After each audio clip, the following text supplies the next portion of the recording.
Eu vou conversar a partir de agora com o doutor Osael da Costa Fernandes. Ele é advogado do vereador que foi condenado, inclusive, uma pena muito alta pela justiça aqui da cidade de Souza, que foi o vereador do município de Aparecida, João Neto. E doutor Osael foi constituído para fazer essa defesa. E gostaríamos de saber, doutor, quais as fundamentações que o senhor está levando em consideração em virtude dessa condenação. Inicialmente quero saudá-lo, Pereira, a todos os seus ouvintes e ao povo de Souza de uma forma geral. Eu fui contratado ontem, praticamente à tarde, pelo vereador João Rabelo Neto, para poder promover a sua defesa após essa condenação. Na verdade, eu não era advogado dele. O processo tramitou sob a responsabilidade de um advogado de Campina Grande, ligado ao Movimento Sem Terra. Ontem, todavia, ele chegou no meu escritório, apreensivo, é óbvio, porque o juiz da primeira vara o teria condenado a uma pena de 15 anos, 10 meses de reclusão e detenção, associada a uma pena de multa de 807 dias multa. E, imediatamente eu fiz uma análise perfunctória da decisão e achei, com a devida vênia, de que a sentença fora exagerada. Primeiramente, eu estou questionando, em sede de recurso apelatório, a razão pela qual o vereador fora condenado pelo crime de roubo, em função do qual ele recebeu a maior pena, mais de 7 anos. Eu entendo que não houve efetivamente o crime de roubo do artigo 157 do CP, porquanto a intenção do grupo que foi até a propriedade Santana, a Fazenda Santana, não era de roubar, não era de espoliar o patrimônio da empresa, era fazer um protesto em razão do uso do agrotóxico. Então, por essa razão, eu entendo que esse delito, em tese, não se configurou. Respeito, claro, a posição da Justiça, que o condenou, mas vou discutir isso lá no Tribunal de Justiça da Paraíba, e se preciso for em Brasília, para tentar, pelo menos, já afastar da condenação o delito de roubo. Ele foi condenado ainda pela sabotagem, que foi invasão à propriedade, foi condenado ainda pelo incêndio e foi condenado ainda pelo dano. São situações que eu ainda preciso fazer uma avaliação muito viscerada. Todavia, eu estou absolutamente tranquilo de que acho que adquiri êxito, conseguirei a absolução do vereador, se não no Tribunal da Paraíba, mas pelo menos em Brasília. Doutor, ele é vereador com mandato. Com relação a essa questão em si, ele perde o mandato? Por hipótese alguma. Não há, a rigor, a priori, qualquer consequência a atingir o mandato do vereador. Ele irá exercê-lo até a conclusão. Obviamente que se a sentença for confirmada e ele for reeleito, aí há um impasse, porque a pena foi alta e o cumprimento da pena foi sob o regime fechado. E sendo assim, não poderá se deslocar para o cumprimento da função do vereador.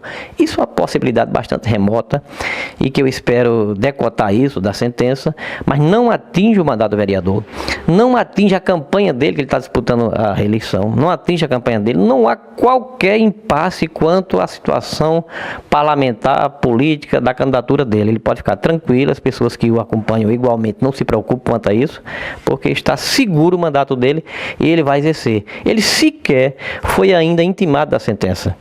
Eu vou aportar um pedido de habilitação, vou fazer uns embargos declaratórios no processo, porque é uma pequena falha que precisa ser corrigida, porque houve na sentença uma mistura entre as penas de reclusão e detenção, e isso não pode, porque a lei determina que a pena de reclusão do incêndio e do roubo, elas devem ser cumpridas em primeiro lugar, para só depois cumprir a pena de detenção, referente ao dano e referente à invasão.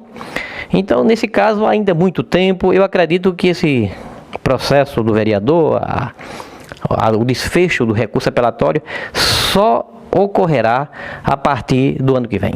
Doutor Osael, o que diz o vereador João Neto no tocante a essas acusações a respeito dessas invasões, né, dessas questões todas apresentadas contra ele? Ele me alegou com muita segurança e propriedade, Pereira, que ele não estava presente nesse grupo que assomou a propriedade Santana. Eram cerca de 200 pessoas que foram lá, fizeram esse protesto e depois a polícia foi chamada e as pessoas foram então até a pista asfáltica e ali ficaram. Dessas 200 pessoas, 3 apenas neste processo foram condenadas, que no caso o vereador, a Cícera e o Renan. E ele disse que não estava presente, estava inclusive viajando, não estava liderando o movimento, porque a acusação em tese afirma que ele estava liderando o movimento, ele nega qualquer participação nesse evento. Então, isso é matéria de mérito, é matéria de fundo.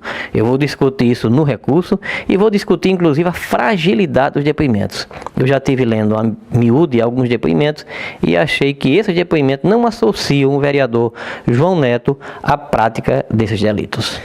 Diante dessas circunstâncias, há um questionamento na questão do juiz não ter decretado a sua prisão. Nesse caso, cabia? O que aconteceu? Não cabia. O entendimento hoje dominante nos tribunais, e isso já se transformou em jurisprudência, é de que se as partes acompanharam o processo em liberdade, quando o juiz sentenciar, deve mantê-las em liberdade, salvo se existir um motivo novo durante a instrução. Por exemplo, chegou-se no final e descobriu-se que as partes estão pressionando a testemunha, ameaçando alguma testemunha, estão criando um embaraço à instrução do processo. Então, caberia o decreto de uma prisão preventiva com estrita fundamentação, como manda o artigo 93 da Constituição, artigo 315 do Código de Processo Penal.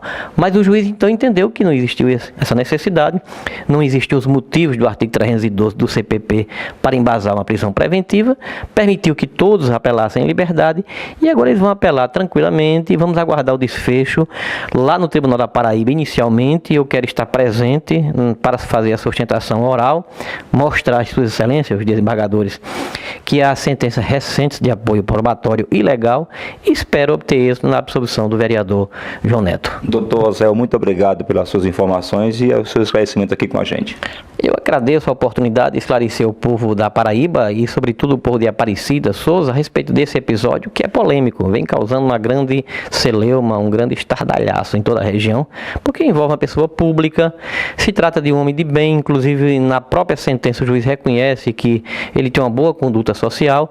Eu agradeço a oportunidade para esclarecer, esperando efetivamente que a defesa que nós iremos promover, o meu escritório de advocacia, eu, doutor Francisco Fernando, doutor André, doutor João Paulo, doutor Rijalma Júnior, eu, doutor Hugo, lá em Brasília, nós vamos trabalhar nesse processo e esperamos obter êxito no final. Agradeço a você, agradeço a todos que estão nos ouvindo e um abraço a todos.